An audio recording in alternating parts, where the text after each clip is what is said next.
가세 찬송 성부 성자 성령 아멘.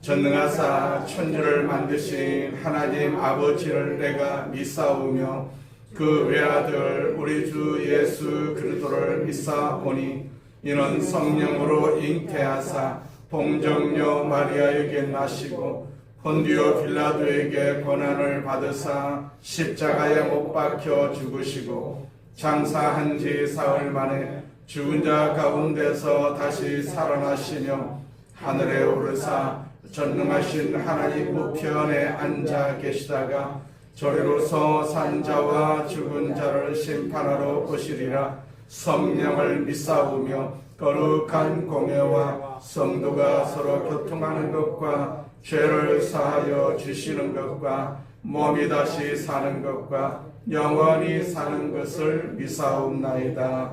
아멘. 옆 사람과 인사합니다. 예수님 안에서 좋은 일이 있습니다. 항상 예수님 안에서 좋은 일이 있습니다. 예수님과 늘 동행하시기 바랍니다. 내일 일은 우리가 무르지 않겠어요. 예수님과 동행해야만이 우리가 내일을 살 수가 있습니다.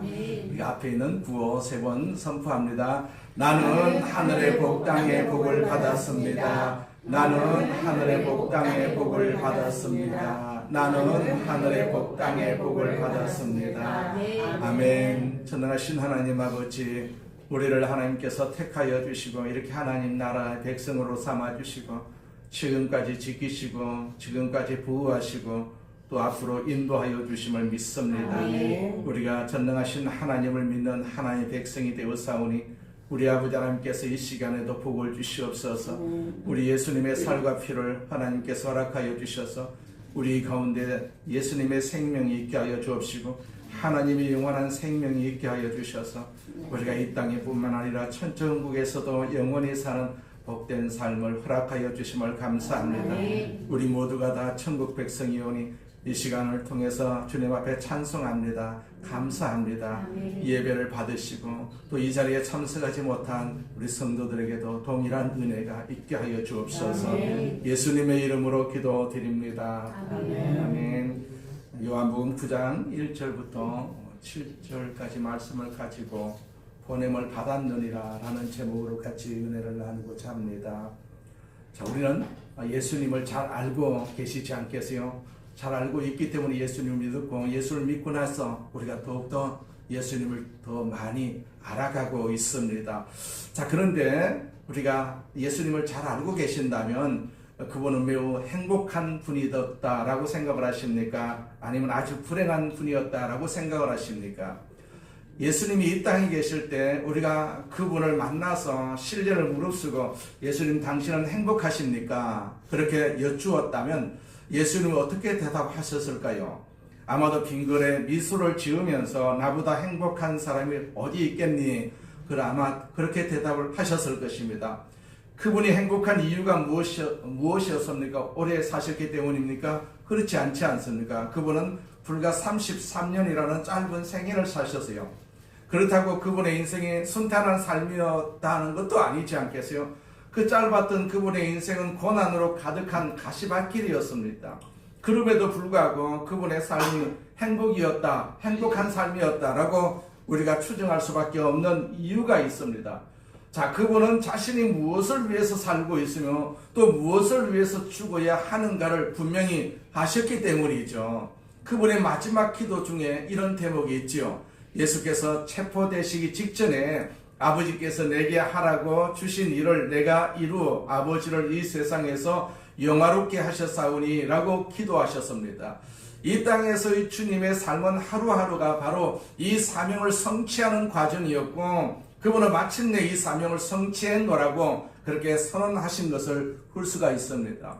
어쩌면 괴로웠고 고난의 삶이었지만은 행복했던 예수 그리스도 엄청난 고난과 고난의 고통의 삶이긴 했지만 그분은 아버지의 뜻을 이루어 드리는 삶을 사셨어요. 그래서 그분은 행복한 분이셨다. 그렇게 우리가 추정을 할 수가 있습니다. 우리도 예수를 믿지 않겠어요? 그분을 믿습니다. 그분이 행복한 삶을 사신 것처럼 우리도 행복한 삶을 살아갈 수가 있다는 사실입니다. 우리가 고난이 있고 고통이 있어도 결과적으로 우리는 행복한 삶이라는 사실을 우리는 고백할 수밖에 없지 않겠어요? 우리는 절대로 불행한 사람이 아닙니다. 우리는 행복한 사람입니다. 주님 때문에 행복한 사람이다라는 사실입니다. 하나님께서 우리 주님에게 주신 그 행복을 우리에게도 동일하게 지금 주고 계시지 않겠어요? 그래서 우리는 날마다 예수님을 믿음으로 말미암아서 나는 행복한 사람이다, 행복한 사람이다, 우리가 그렇게 고백을 할 필요가 있습니다. 자, 오늘 본문이 시작하기 직전에 요한복음 8장 마지막 구절을 보면 간음하다가 현장에서 잡힌 여인을 예수께서 극적으로 구해주시는 상황이 기록이 되어 있어요. 그 사건 후에 예수님은 유대인들에게 자신이 누구이냐, 이 땅에 왜 왔는가를 선포하다가 물리적인 위협을 받아요. 59절에 보니까 8장 59절에 보니까 그들이 돌을 들어 치려하거늘 예수께서 숨어 성전에서 나가시니라. 그래서 예수님은 그들을 피할 수밖에 없었습니다. 거기까지가 8장의 내용이고, 그리고는 9장에서 이렇게 시작이 되죠. 예수께서 길 가실 때 날 때부터 맹인된 사람을 보신지라. 자, 유대인들과 논란을 벌이시고 돌 팔매질의 위협까지 당하셨기 때문에 성전에서 나오시던 예수님의 발걸음이 얼마나 무겁고 얼마나 지쳐 있었겠습니까? 온몸의 에너지가 다 빠져나간 듯하고 정신적 그런 스트레스도 대단했을 것입니다. 그런 상황 속에서도 예수님은 날 때부터 맹인된 사람을 발견하고는 그를 위해서 기도하고 그를 고치는 일을 시작합니다. 맹인을 위해서 기도하고 기적을 행하시기 직전에 예수께서는 때가 아직 낮음에 나를 보내신 이의 일을 우리가 하여야 하리라. 자, 그렇게 4절에서 선포하고 있죠. 우리가 하여야 하리라, 우리가 하여야 하리라. 이 구절에서 우리는 예수님의 생각을 지배하고 있었던 그 소명의식의 그 강렬함을 확인할 수 있을 뿐만 아니고 예수께서 그 일에 우리를 또한 초청하고 계심을 알 수가 있습니다. 그분은 우리의 생애가 마땅히 봉사의 생애, 즉 우리를 이 땅에 보내신 하나님의 뜻을 성취하는 사역의 삶이 되어야 할 것을 말씀하고 계세요. 우리의 삶이 봉사의 삶이 되어야 하는 이유가 무엇입니까? 첫째로 보면 우리가 보내심을 받은 존재이기 때문에 그러하다라는 사실입니다. 철학자 하이데거는 이런 말을 합니다. 인간은 이 땅에 던지움을 받은 존재다, 그렇게 말했어요. 인간은 이 땅에 던지움을 받은 존재. 독특한 표현이지만 어딘가 좀 운명적으로 느껴지지 않습니까? 이 땅에 아무렇게나 던지움을 받은 존재. 그러나 성경은 우리 인간을 이보다도 좀 더 적극적으로 묘사하고 있어요. 우리는 던지움을 받은 존재가 아니고 우리는 보내심을 받은 존재다라는 사실입니다. 우리가 모두가 다 하나님으로부터 보냄을 받았어요. 보냄을 받았기 때문에 우리가 이 땅을 살고 있는 것입니다. 하나님의 역사로 이 땅에 태어나지 않는 사람은 아무도 없습니다. 그런데 하나님의 역사를 아는 사람은 하나님께서 나를 이 땅에 보내심을 하나님께서 허락을 해주셨구나. 그래서 나는 보내심을 받은 자다. 이런 어떤 의미가 굉장히 중요하지 않겠어요? 세상 사람들은 예수 믿지 않는 사람은 내가 하나님으로 보냄을 받았는지 보냄을 받지 않았는지 알 수가 없지만 우리가 예수를 알고 예수를 믿음으로 말미암아서 하나님께서 나를 보내셨다, 이 땅에 보내셨다, 보내신 사명이 있다, 이런 생각을 우리가 할 수가 있지 않겠어요? 자, 무엇 때문에 오늘 여러분은 이 땅에서 이런 믿음의 삶을 살고 있습니까? 성경이 말씀하고 있는 대로 우리가 보냄을 받았기 때문에 우리가 모여서 예배를 드리는 것입니다. 보냄을 받았다는 것에는 두 가지 전제가 있어요. 첫째 전제는 보내신 분이 있다는 얘기죠. 보내신 분이 있다. 그래서 우리는 보냄을 받은 것이죠. 우리를 보내신 분이 바로 창조자 하나님이십니다. 하나님. 우리를 하나님께서 보내셨어요. 우리를 태어나게 하나님께서 이 땅에 보내셨어요. 만세 전부터 계획을 하셨어요. 그래서 우리가 이 땅에 태어난 것이거든요. 그냥 아무렇게나 태어난 몸이 아닙니다. 하나님께서 계산하시고 하나님께서 준비하시고 하나님께서 의논하셔가지고 우리를 이 땅에 태어나게 하신 아주 존귀한 분이 바로 우리들이라는 사실을 우리는 기억을 할 필요가 있죠. 두 번째 전제는요, 보냄을 받은 이유가 있어요. 보냄을 받은 이유. 즉, 사명이 있다는 것이, 사명이 있다. 우연히 이 땅에 던져서서 어쩔 수 없이 살고 있는 것이 아니고, 우리를 보내신 분의 뜻을 성취하고자 우리가 여기에 살고 있다라는 사실이죠. 예수님은 자기에게 주어진 그 사명을 구원 사역으로 이해를 하셨어요. 많은 사람을 구원한다는 것, 다시 말해서 맹인의 눈을 뜨게 하는 것이 지금 자신이 이루어야 할 사명이라 이렇게 생각을 하신 것이죠. 여기서 맹인의 눈을 뜨게 하는 이런 인간 구원 사역의 어떤 전형적인 모형이 되고 있습니다. 사실 맹인이 눈을 떴다는 그 사실은 중요한 것이 아닙니다. 예수께서는 이 사건을 통해서 그분이 이 땅에 오신 좀 더 궁극적인 그런 어떤 목적을 제시하고자 하셨다는 얘기죠. 9장 40절에 보면 예수님은 맹인의 눈을 뜨게 하신 후에 아주 재미있는 말씀을 하시죠. 바리새인 중에 예수와 함께 있던 자들이 주님의 말씀을 듣고서 이런 질문을 하지요. 우리도 맹인인가? 우리도 맹인인가? 그러자 예수님은 이렇게 답변을 하십니다. 그 41절에 보니까 예수께서 이르시되 너희가 맹인이 되었더라면 죄가 없으려니와 본다고 하니 너희 죄가 그대로 있느니라 그렇게 말씀을 하셨어요. 자, 예수께서는 바리새인들이 실제로는 보지 못하면서도 본다고 착각하고 있음을 날카롭게 지적하고 계셨어요. 지금 예수님은 단순히 육체적 맹인만을 다루고 계신 것이 아닙니다.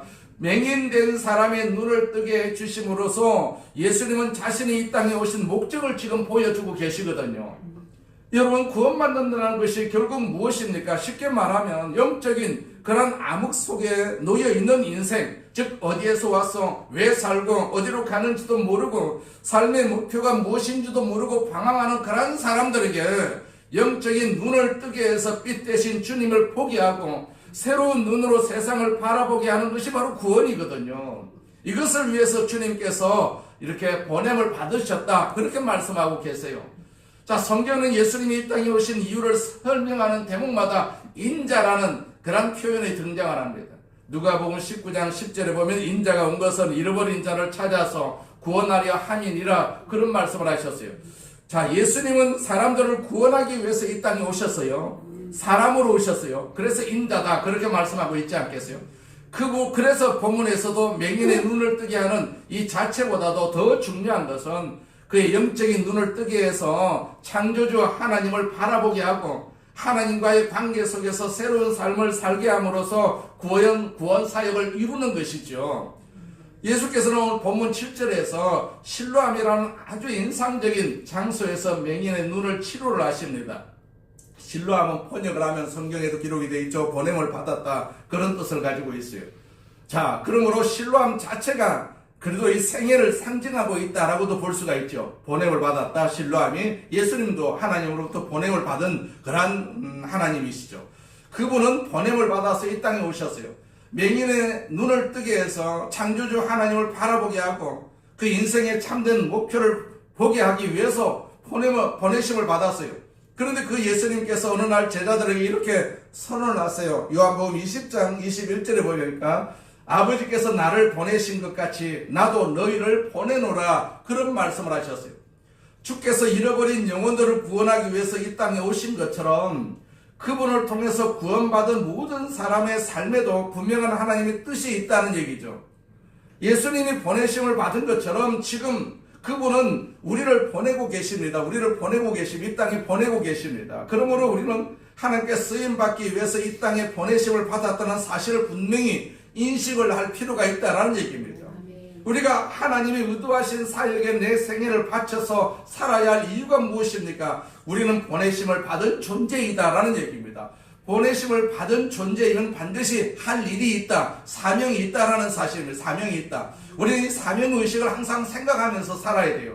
그냥 예수 믿는다고 모든 것이 다 형통하게 될 것이다, 이제 그렇게 생각할 것이 아니라 우리가 하루하루 살면서 하나님께서 나를 선택하시고 이 땅에 보내주시고 하나님의 교회를 섬기게 하신 것에 대한 그런 사명이 있다. 이 사명의식을 가지고 사는 그런 삶이 우리가 하나님을 영화롭게 하는 그런 사명이 될 수가 있고 또 하나님 앞에 영광을 돌리는 그런 삶을 살아갈 수가 있는 것이죠. 우리는 항상 사명의식을 가질 필요가 있습니다. 내가 직분이 있든 없든 하나님께서 나를 이 땅에 보내셨다, 이런 사명을 가지고 우리가 세상을 살고 또 길을 가고 어떤 사업을 하고 직장을 하고 이제 그럴 때는 하나님께서 그 사명의식 때문에 하나님께서 우리를 축복하실 수가 있다라는 사실입니다. 사명만 확실하면요 악한 마귀가 건드릴 수가 없습니다. 우리가 사명이 희미하니까 자꾸 마귀로부터 우리가 침범을 당하고 어려움을 당하고 질병도 걸리는 그런 모습을 볼 수가 있지 않겠어요? 그래서 우리는 사명의식이 분명히 있다라는 사실을 우리가 기억을 할 필요가 있어요. 우리는 세상에 그냥 많은 사람들 중에 한 사람이 아닙니다. 우리는 하나님으로부터 택함을 받았고 보내심을 받은 그런 귀한 존재라는 사실을 우리 마음속에 항상 품어야 되죠.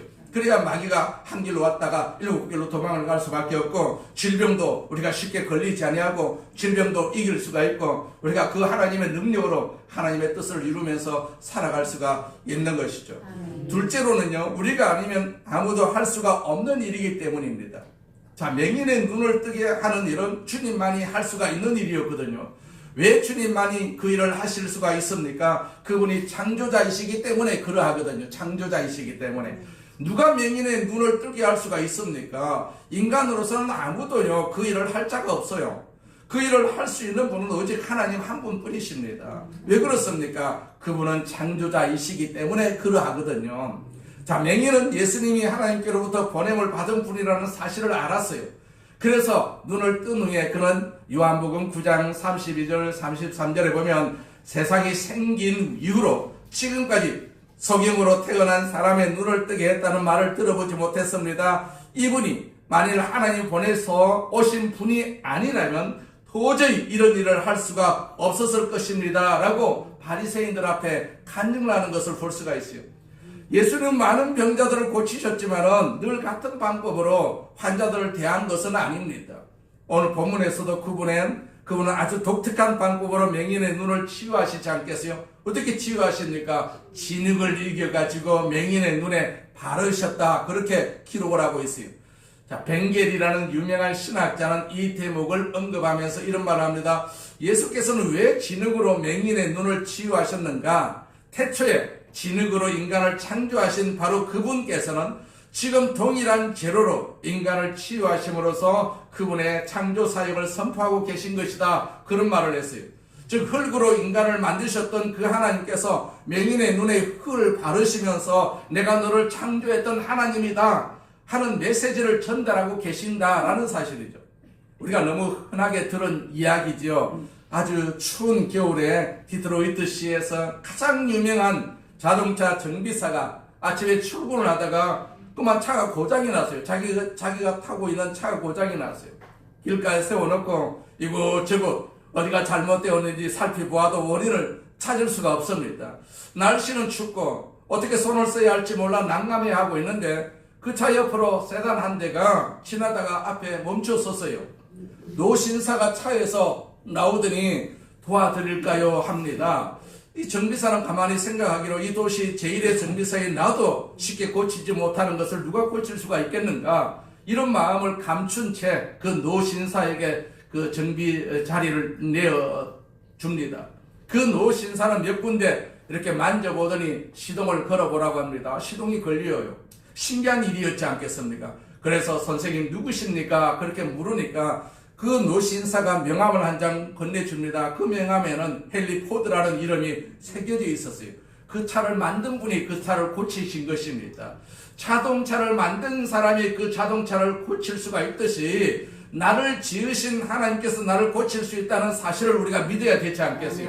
특별히 하나님께서 우리를 지으셨다라는 사실을 우리가 알고 있기 때문에 하나님께서 나를 고치시고 나를 축복하신다라는 사실을 우리가 이미 알고 있지 않겠어요? 그렇기 때문에 우리가 이 세상을 살면서 하나님 나를 축복하시고 나를 고치시고 계신다라는 이 의미가 굉장히 중요하거든요. 이걸 우리가 신앙생활에서 잊어버리면 안 됩니다. 잊어버리면 안 됩니다. 길을 가다가도 하나님께서 나를 이 길을 걸어가게 하신다. 무슨 일을 하다가도 하나님께서 이런 일을 하게 하신다. 직장을 다녀도 하나님께서 내 직장을 다니도록 허락을 해주셨다. 사업을 할 때도 마찬가지고 하나님께서 이 사업을 만들어 주셨고 하게 해주셨다라는 사실을 우리가 항상 기억을 할 필요가 있지 않겠어요?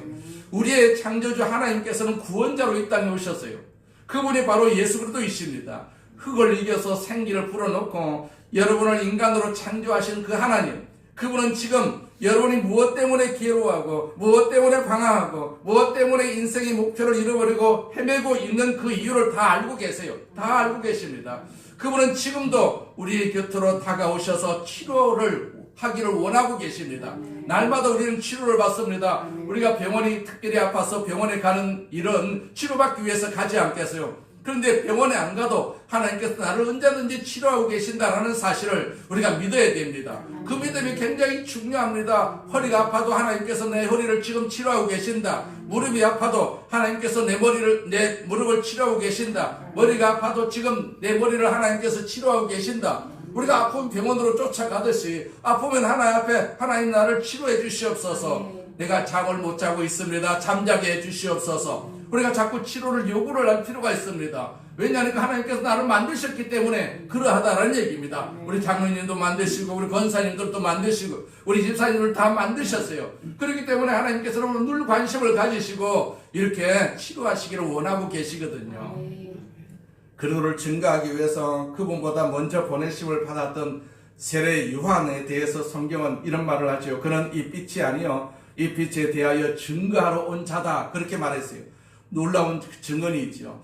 어떤 의미에서 요한의 사명과 우리의 사명은 동일할 수밖에 없지요. 우리는 빛이 아닙니다. 빛이 아닙니다. 우리는 그 빛 자체가 아닙니다. 우리는 실수할 수도 있고 실패할 수도 있고 넘어질 수가 있는 존재들입니다. 그럼에도 불구하고 나를 구원하신 빛 대신 예수 그리스도를 증거할 때 맹인의 눈이 열리는 역사가 일어난다라는 사실입니다. 우리는 증거할 수가 있습니다. 하나님을 증거할 수가 있습니다. 증거할 수 있는 능력을 우리가 얻었기 때문에 우리가 예수 이름으로 계속해서 증거할 수밖에 없지 않겠어요. 사람들은 하나님을 바라보게 되고 인생을 새롭게 바라보게 되고 그리스도 안에서 새로운 피조물이 되기 시작을 합니다. 빛 대신 그들을 증거하는 것이 바로 하나님께서 우리에게 맡기신 모든 봉사의 본질이다라는 사실, 본질이다. 나는 빛이다라는 사실, 나는 어둠이다. 그 어둠은 우리가 좋지 않지 않겠어요? 어둠은 사망입니다. 어둠은 사망입니다. 그렇기 때문에 우리는 빛이다 라는 사실을 항상 고백을 할 필요가 있어요. 나는 빛이다. 나는 빛의 존재다. 우리 예수님이 빛으로 오신 것처럼 그 빛을 우리에게 주셨거든요. 그렇기 때문에 나는 빛이다 라는 사실을 항상 고백을 할 필요가 있습니다. 우리 예수 믿는 사람들이 하는 봉사가 궁극적으로는요, 구원을 위한 봉사라는 것을 우리가 잊지 말아야 되죠. 우리가 교회에서 무슨 일을 하든지 봉사는 다 좋은 것 아니겠어요? 그런데 결코 우리가 착각해서 안 될 사항이 있어요. 일을 위한 일, 노래를 위한 노래는 아무런 유익이 없다는 사실이죠. 우리의 봉사가 정말로 하나님 기뻐하시는 봉사가 되려면 내가 하는 이 일을 통해서 주님을 나타내고 증거할 수가 있어야 된다라는 사실입니다.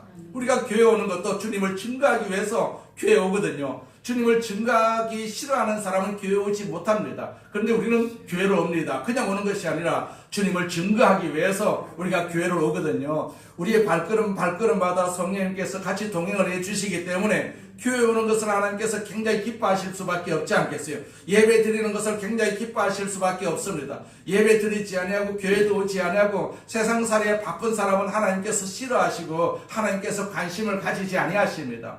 하나님은 항상 우리에게 관심을 가지고 계신다라는 사실을 우리는 항상 기억을 할 필요가 있어요. 자, 무슨 말입니까? 전도와 선교에 연결되지 않는 봉사는 초점을 상실한 것이죠. 구제는요, 우리 예수 믿는 사람들의 귀한 사명이라고도 볼 수가 있습니다. 그러나 엄격하게 말하게 되면 구제는 불신자도 충분히 할 수가 있는 일이거든요. 그러나 복음을 증거하는 일, 그리스도를 소개하는 일, 사람들로 하여금 하나님을 포기하고 자신의 죄인임을 깨닫게 하는 일은 예수 믿는 사람이 아니면 감당할 수가 없는 사역입니다. 그렇기 때문에 우리는 항상 구제를 해도 예수 이름으로 구제를 하지 않겠어요? 예수 이름으로 구제하지 않는 구제는요, 하나님이 관심을 가지지 않습니다. 사람에게는 관심을 가지고 참 착하다, 참 잘한다, 이제 그런 생각을 가질 수가 있지만 그 속에는 예수 이름이 없거든요. 예수 이름으로 우리가 무언가를 자꾸 해야 됩니다. 우리는 예수님의 자녀이기 때문에 예수 이름으로 해야 되죠. 그냥 사람의 이름으로, 사회의 이름으로 하는 것이 아니라 예수 이름으로 우리가 구제하고 봉사하고 헌신하는 그러한 삶을 살아야 되는 것이죠. 자, 여러분은 지나온 세월 동안 얼마나 봉사의 삶을 사셨습니까? 지나온 삶을 돌이켜보면서 하나님 앞에 드린 그 섬김과 봉사가 빛 대신 그리스도를 드러내고 증거하는 데 얼마만큼 초점이 맞추어져 있는지 결산해 보시길 바랍니다. 복음 증거는요, 우리가 아니면 할 수가 없는 일이거든요. 그 누구도 대신할 수가 없는 일입니다. 그렇기 때문에 주님께서는 지금 저와 여러분을 이 세상에 다시 파송을 하신 것입니다. 성경은 뭐라고 말씀하십니까? 아버지께서 나를 보내신 것 같이 나도 너희를 보내노라, 그렇게 말씀하셨어요. 우리가 보냄을 받은 이 세상에서 우리 힘으로는 살아갈 수가 없기 때문에 하나님의 힘을 우리가 날마다 필요로 하지 않겠어요? 하나님이 없이는 우리가 살아갈 수가 없다. 그렇게 우리가 믿고 우리가 세상을 살아야 되는 것이죠. 저는 항상 운전을 하면서 성경 구절을 하나 놓고 항상 기도하면서 이렇게 운전을 합니다. 그게 창세기 28장 15절에 있는 말씀인데 나중에 한번 찾아보세요. 야곱이 외삼촌 집으로 갈 때 기도했던 그런 내용입니다. 나를 다시 외삼촌 집에서 다시 돌아오게 해달라는 그런 기도지요. 나갔다가 다시 돌아오게 해달라고. 나갔다가 못 돌아오면은 그건 곤란할 수밖에 없지 않겠어요. 제가 얼마 전에 우리 여동생 아들이 운전을 하고 가다가 그냥 심정지가 와가지고 이렇게 사고가 나가지고, 그래가 그때 바로 이렇게 병원에 이송이 되었다면 괜찮을 뻔했는데 그게 좀 지체가 된 것 같아요. 그래가지고 지금 병원에 산소호흡기를 끼고 이렇게 지금 연명을 하고 있습니다. 우리는 그 예수 안 믿는 사람이거든요. 예수 안 믿어요. 예수 믿으라 해도 안 믿고 한 짓만 하고 돌아다니는 그런 가정인데, 3살 먹는 애도 있고, 그런데 얼마나 안타까울 수밖에 없지 않겠습니까? 병원에서는 안 된다, 산소호흡기 떼라, 그렇게 말을 해도 그 엄마는 갑자기 이렇게 사고가 나누니까 자식을 그래도 얼마만큼이라도 좀 봤으면 좋겠다라고 생각을 해가지고 그 연명을 하고 있어요. 그렇기 때문에 우리가 아까 찬송도 했지 않겠어요? 무슨 일이 일어날는지 모르지 않겠어요? 그렇기 때문에 우리는 무슨 일이 일어날는지를 알고 하나님 앞에 기도하면서 세상을 살아갈 필요가 있어요. 길을 갈 때도 기도하고요, 무엇을 할 때도 기도하고, 차를 운전할 때도 항상 기도하고, 우리가 업무를 감당할 때도 항상 기도하고, 하나님께서 나에게 지혜를 주시옵소서, 나에게 능력을 주시옵소서, 나는 하나님의 이름으로 이 세상에 보냄을 받은 자입니다. 그래서 우리가 기도하면 하나님께서 우리를 지키시고 우리를 보호하시고 건강하게 하여 주셔서 주의 뜻을 이루는 도구로 우리가 사용받게 될 줄로 믿습니다. 셋째로, 지금이 아니면 할 수 없기 때문이죠. 그 예수님의 공생애를 보면 그분의 삶의 특성 몇 가지를 발견할 수가 있는데, 그 중 하나가 바로 예수께서 시간에 아주 민감한 삶을 사셨다는 것이죠. 그러한 특성을 제일 정확하게 드러내는 복음서는 아마도 요한복음일 것입니다. 요한복음 2장에 보면 예수님의 공생애가 처음 시작되는 그 가나의 혼인잔치 이야기가 기록이 되어 있죠. 그 결혼 피로연에서 포도주가 떨어집니다. 예수님의 어머니 마리아는 아들 앞에 와가지고 사정을 이야기하죠. 그런데 예수님은 어머니 마리아의 청에 뭐라고 답변합니까? 여자여 나와 무슨 상관이 있나이까? 내 때가 아직 이르지 못하였나이다. 그런 말씀을 하셨어요. 요한복음 7장 3절 이하에서 예수님의 육신의 형제들은 예수님께 와가지고 이런 말을 합니다. 여기를 떠나가지고 유대로 가십시오. 그래서 형님이 하시는 일을 제자들도 포기하십시오. 세상에 알려지기를 바라는 사람치고 자기가 하는 일을 숨기는 사람은 없습니다. 이왕 이런 일을 하실 바에는 형님 자신을 세상에 나타내십시오. 그렇게 비아냥거렸습니다. 조롱했습니다. 성경에서 이런 말을 하죠. 그들이 이렇게 말한 것은 예수님의 친형제인 그들도 예수님을 믿지 않았기 때문이다. 그렇게 말하고 있어요. 이에 예수님은 뭐라고 대답을 하십니까? 내 때는 아직 이르지 않았거니와 너희 때는 늘 준비되어 있느니라. 그런 말씀을 하셨어요. 요한복음 8장 20절에서 예수님은 자신이 바로 하나님이심을 선포하지만 불경제 등의 제목으로 그분을 잡으려고 하는 사람은 아무도 없었어요. 그 이유가 성경이 이렇게 말씀을 하죠. 이 말씀은 성전에서 가르치실 때 헌금함 앞에서 하셨으나 잡는 사람이 없으니 이는 그의 때가 아직 이르지 아니하였기 때문이다. 그런 말씀이 있습니다. 이때는 어떤 때입니까? 예수께서 십자가에서 죽으심으로 인류를 구원할 그때를 말하거든요. 아직은 때가 되지 않았다는 얘기입니다. 그러나 요한복음 12장에 와서는 예수님은 드디어 그때가 이르렀다. 그렇게 말씀합니다. 12장 23절에 보니까 인자가 영광을 얻을 때가 왔도다. 그런 말씀이 있습니다. 그리고 요한복음 13장 1절에 이렇게 말씀하시죠. 6월절 전에 예수께서 자기가 세상을 떠나 아버지께로 돌아가실 때가 이른 줄 아시고 세상에 있는 자기 사람들을 사랑하시되 끝까지 사랑하시리라. 그렇게 말씀하고 있어요. 이제 드디어 예수님이 세상을 떠나실 때가 온 것입니다. 요한복음 17장에는 예수님의 마지막 기도가 기록이 되어 있죠. 예수님이 십자가를 지시기 전에 겟세마네 동산에서 하나님 앞에 기도를 드립니다. 그 기도의 첫머리가 이렇게 시작이 되죠. 17장 1절 말씀에 보면 아버지여 때가 이르렀사오니 아들을 영화롭게 하사 아들로 아버지를 영화롭게 하옵소서. 결국 예수님은 날마다 시간을 계산하면서 사신 셈입니다. 계산하면서 그분은 자신의 삶의 목적과 방향을 알고 계셨어요. 또 자신의 생명이 하나님 앞에 어떤 방법으로 드려져야 할지도 알고 계셨어요. 드디어 십자가의 시간이 다가오자 주께서 말씀하셨어요. 이제 때가 이르렀습니다. 나로 그 일을 하게 하옵소서. 자, 그리스도의 제자였던 사도 바울도 시간을 계산하는 인생을 살았어요. 에베소서 5장 16절에 보면 세월을 아끼라 때가 악하니라 그런 말씀이 있습니다.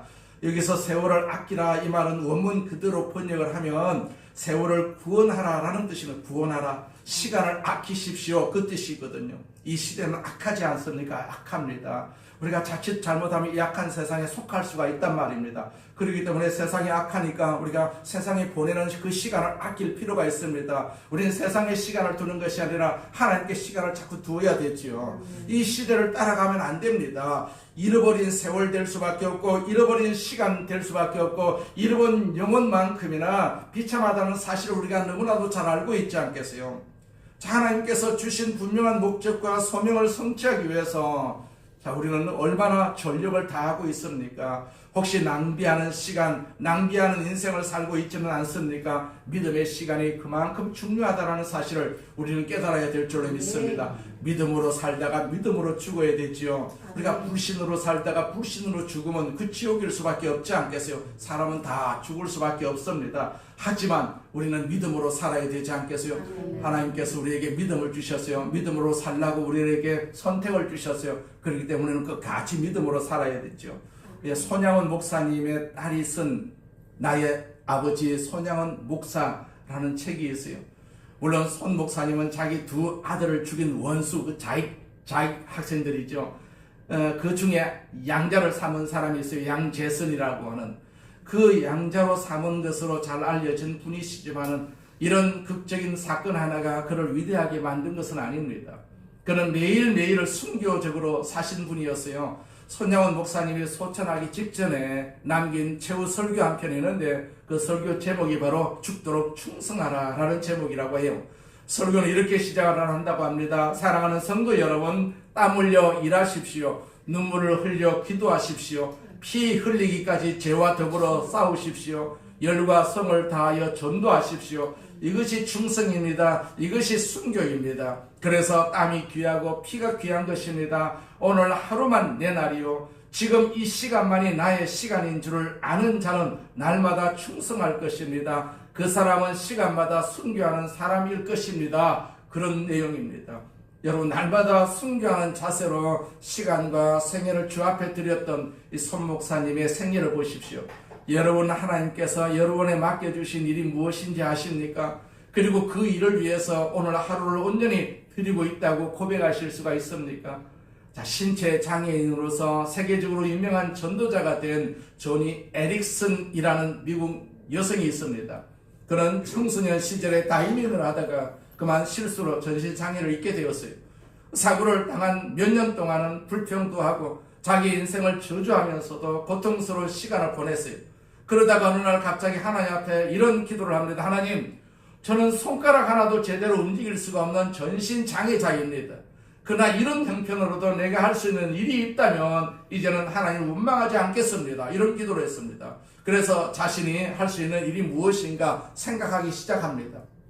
그런 자유롭게 움직일 수 있는 지체는 하나도 없었어요. 그러나 가만히 보니까 입은 움직이고 있다는 얘기고, 입은 움직이고 있다. 그래서 입으로 붓을 물었어요. 그리고 그림을 그리기 시작했습니다. 처음에 붓을 물고 있는 것만으로도 고통이었으나 자꾸 하다 보니까 입에 힘이 생기기 시작합니다. 그러면서 점차 완숙한 그림들을 그려가기 시작합니다. 이 사실이 이제 세상에 알려지기 시작합니다. 그러자 딜렉트라고 하는 볼펜을 만드는 유명한 회사에서 접촉이 왔어요. 자기 회사 볼펜을 입에다 물고 그림을 그리는 광고를 만들면 어떻겠느냐고 제안이었어요. 그 청을 수락하면서 이 조니는 한 가지 조건을 따라서요. 그럼 그 밑에 그림 밑에 들어가는 사인만은 낙관이라고 하죠. 그 사인만은 자신이 원하는 내용을 쓸 수 있게 해달라는 것이었어요. 그가 붓을 물고 그림 아래 쓴 글자는 영어 알파벳으로 B, T, L이라는 그런 세 자였어요. 그것은 바로 Praise the Lord라는 그런 단어입니다. 주님을 찬양하라는 그런 약자였어요. 그 후에 조니가 쓰는 모든 이제 글과 그림에는 이 글씨가 붙어 다니게 되었다는 얘기입니다. 하나님께서는 그 조니에게 조금씩 힘을 주셔가지고 그는 입술을 열어서 복음을 증가하기 시작합니다. 그림만 그리는 것이 아니라 이제 복음을 증가하기 시작을 합니다. 그래서 여성으로서는 전 세계적으로 크게 쓰임 받는 사람이 되었어요. 절망 가운데 드렸던 그의 한마디의 기도가 그로 인생의 방향을 찾게 했던 것이죠. 하나님, 내가 할 수 있는 일만 있다면 하나님 원망하지 않겠습니다.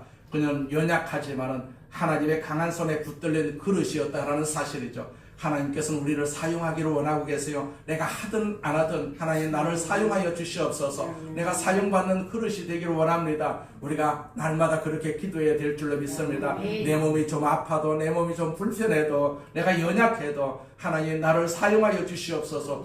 하나님이 사용하실 때는 우리가 연약한 그대로 사용하지 않습니다. 강한 몸을 만들어서 우리를 사용하실 것 아니겠어요? 그렇기 때문에 우리는 그런 기도가 필요한 것이죠. 오늘 여러분이 할 수 있는 일이 무엇입니까? 그리고 여러분은 지금 그 일을 성취하고 계십니까? 그래도 이 생애는 길었기 때문에 행복한 생애가 아니라 하나님께서 주신 사명을 성취했기 때문에 행복한 삶이었어요. 우리도 행복한 삶입니다. 우리가 불평할 필요가 없습니다. 행복한 삶입니다. 하나님의 인도를 받고 있는 삶이기 때문에 우리는 행복한 삶이라고 우리가 고백할 수가 있지 않겠어요? 우리의 생애는 어떻게 살아가지고 있습니까? 우리는 사명을 받은 사람이에요. 사명을 받은 사람. 주님을 위해서 우리가 살아야 되지 않겠어요? 우리는 무슨 일이 있든지 내가 주님을 위해서 살고 있다라는 고백을 우리는 절대로 놓치지 않아야 됩니다. 그래야만이 마귀가 틈을 타지 못하지요. 사고가 틈타지 않습니다. 질병도 틈타지 않습니다. 내가 주님을 위해서 살고 있다는 사실을 우리가 꼭 기억하시고 고백하시기를 바랍니다. 그래서 예수님께서 오늘도 우리에게 살과 피를 주시는 것입니다. 주님이 내 안에 계시는 것이죠. 내가 또 주님 안에 있는 이 예식을 통해 가지고 우리가 주님의 뜻을 이루는 귀한 도구로 하나님께서 살기를 원하고 계십니다. 그래서 예수님의 살과 피를 이 시간 주시는 것이거든요. 우리가 기쁨으로 또 우리가 감사함으로 그 피와 살을 붓고 마시는 귀한 시간 되시기를 주의 이름으로 축원을 드립니다. 전능하신 하나님 아버지 감사합니다. 우리 아버지 하나님께서 우리를 구원하여 주시고 하나님의 자녀로 삼아주시고 지금까지 지키시고 보호하여 주심을 감사합니다. 생명을 주심을 감사합니다. 오늘 또 생명을 주심을 감사합니다. 예수님의 살과 피를 우리에게 주심을 감사합니다. 예수님의 생명을 주심을 감사합니다. 우리의 생명이 아니고 이제부터는 예수님의 생명으로 우리가 살고 있음을 고백하오니 이 고백이 주님 앞에 영광이 되게 하여 주옵시고 이 영광된 고백을 통해서 우리의 육체가 성하게 하여 주옵시고 건강하게 하여 주옵시고 우리의 삶이 복된 삶이 될 수 있도록 역사해 주시옵소서. 예수님의 이름으로 기도드립니다. 아멘. 우리 말씀을 생각하시면서 통성으로 기도하겠습니다. 전능하신 하나님 아버지 감사합니다. 우리 아버지 하나님께서 은총을 베풀어 주심을 감사합니다. 은혜 베풀어 주심을 감사합니다. 은혜 베풀어 주심을 감사합니다. 은총 베풀어 주심을 감사합니다. 은총을 베풀어 주심을 감사합니다. 우리를 구원하여 주심을 감사합니다. 우리를 복되게 하여 주심을 감사합니다. 하나님께서 우리에게 주신 사명을 주심을 감사합니다. 이 사명을 통해서 주 앞에 영광이 되게 하여 주심을 감사합니다. 주여 영광을 받으시옵소서. 우리 주님 영광을 받으시옵소서. 영광을 받으시옵소서.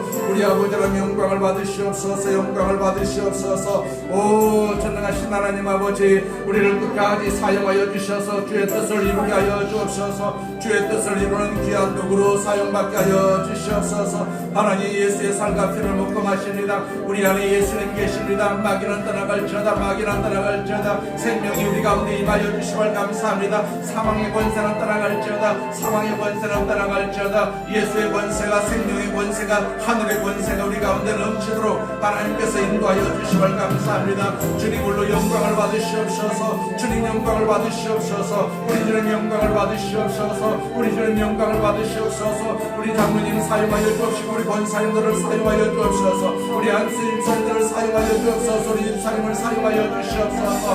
하나님 아버지 우리 주의 종들을 사용하여 주시옵소서. 사용하여 주시옵소서. 우리 성도를 사용하여 주시옵소서. 주님 나라의 귀한 도구로 우리가 쓰임받기를 부름을 받았사오니 사용하여 주시옵소서. 쓰임받게 주시옵소서. 우리를 사용하여 주셔서 주님의 거룩하신 뜻을 이루게 하여 주시옵소서. 예수님의 이름으로 기도드립니다. 아멘.